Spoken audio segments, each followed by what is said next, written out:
বন্ধুর বোনের বিয়েতে দুদিনের ছুটি নিয়ে বেরিয়ে পড়লাম পুরুলিয়ায়।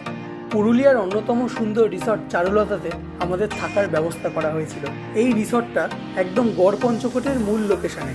এখান থেকেই কিন্তু পাহাড় আর জঙ্গলের শুরু।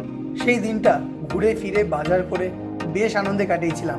গড়পঞ্চকোট জায়গাটা অসাধারণ সুন্দর, তার সাথে এর কিছু ইতিহাসও আছে। পাঞ্চেত পাহাড়ের পাদদেশে অবস্থিত এই গড়পঞ্চকোট 1750 সালের বর্গী আক্রমণের সাক্ষী হয়ে দাঁড়িয়ে আছে এই জায়গাটা।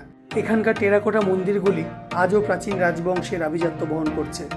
আর এখানকার মানুষজন আমার পরিবারের মতো হয়ে গেছে। বিয়েতে বরের বন্ধুরা সবাই মেহেন্দি পরে। বিকেলবেলায় সবাই মিলে গেলাম জল তুলতে। পুরো বিয়েটাতেই আমরা দারুণ আনন্দ করেছিলাম। বিয়ের পাশাপাশি কিছুটা ঘোরাও হয়েছিল। পঞ্চকোট এমনই একটা জায়গা যেখানে সারা বছর প্রচুর পরিমাণ পর্যটকরা যায়। এই জায়গাটা একবার অবশ্যই ঘুরে এসো। দেখা হচ্ছে পরের ভিডিওতে আর একটা নতুন জায়গা।